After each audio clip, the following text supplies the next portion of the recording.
राज के आपको समर्थक जिस प्रकार से बिहार में हत्या हो जाती है और उसके बाद जो है कि जिन पे आरोप लगता है वो किसी और आरोपी पे किसी पे और आरोप लगाते हैं, लेकिन उसके बावजूद भी मतलब मोर देन 24 आवर्स हो चुके हैं, अभी भी आरोपी की गिरफ्तारी किसी भी प्रकार से नहीं हो पाई है। प्रशासन से भी कोई रिस्पॉन्सिबल जवाब नहीं आ रहा। सबसे पहले तो ये बात मैं साफ कर दूं कि ऐसा लगता है जनसुराज को पर्टिकुलरली टारगेट किया जा रहा है।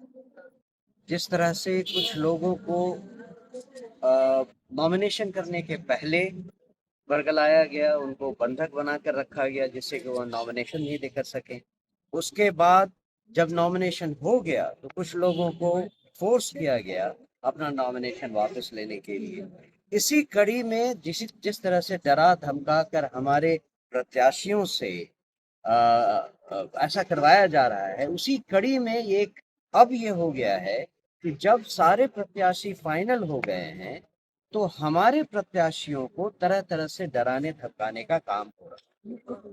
जो जिस व्यक्ति की हत्या हुई वो दरअसल हमारे एक्चुअल कार्यकर्ता नहीं थे, लेकिन हमारे ऑफिशियल कैंडिडेट को के बहुत बड़े समर्थक थे, उनके अपने चाचा जी थे। ये जो घटना हो रही है, जिस तरह से कानून व्यवस्था को तार तार किया जा रहा है, और अभी जैसा आपने खुद कहा 24 घंटे गुजर गए हैं लेकिन फिर भी अपराधियों की धरपकड़ अभी तक शुरू नहीं हो पाई है, जबकि हजारों लोगों के सामने ये घटना हुई।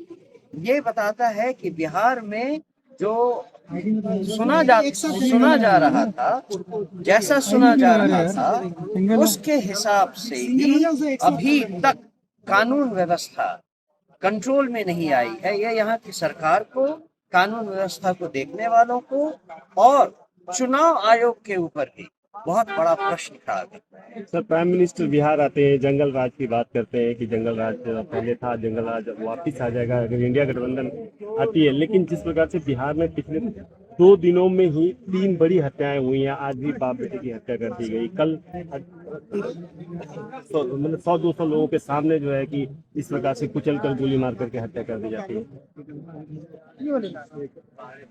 अब प्रधानमंत्री को कौन समझाए कि वो जंगल राज जिसकी बात कर रहे हैं उससे बुरा जंगल राज ऑलरेडी उन्हीं के शासन में बिहार में है।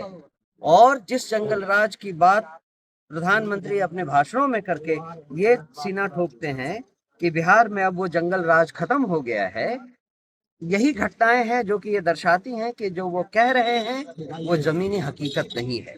जमीनी हकीकत ये है कि बिहार में अभी कोई कानून व्यवस्था नहीं, भ्रष्टाचार चरम सीमा पर है, और जंगल राज पार्ट 2 जो कि जंगल राज पार्ट 1 से भी भयानक था वो ऑलरेडी यहाँ है।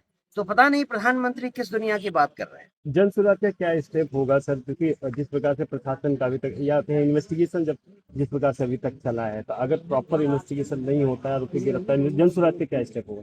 देखिए, ये बात बिल्कुल साफ है कि बाहुबलियों के बल पर जो सरकार बनती थी, और अभी भी यहाँ मुकामा में 2 बाहुबलियों के बीच में एक पढ़ा लिखा सुशिक्षित व्यक्ति जब जनसुराज का खड़ा हुआ तो सारे बाहुबली डर गए। वो डर कर जनसुराज के खिलाफ हो गए, और हमें लगता है कि ये जनता को एक बहुत अच्छा संदेश जा रहा है कि अगर आपने बाहुबलियों की सरकार फिर से चुनी तो बिहार में व्यवस्था कभी नहीं बदलेगी। बिहार जिस तरह से पिछले 35-40 सालों से पिछड़े का पिछड़ा रह गया है, उस अवस्था में बदलाव नहीं आएगा। तो जनता के लिए ये एक संदेश है कि आप इस बार बाहुबलियों को और ट्रेडिशनल जो नेता होते थे उनको आप दरकिनार कीजिए, और सही काबिल उम्मीदवारों को जो जनसुराज की तरफ से लाए गए हैं उनको आप चुनिए। इसी से आपके बच्चों का भविष्य भी बदलेगा और बिहार में व्यवस्था भी बदलेगी। Thank you sir. धन्यवाद।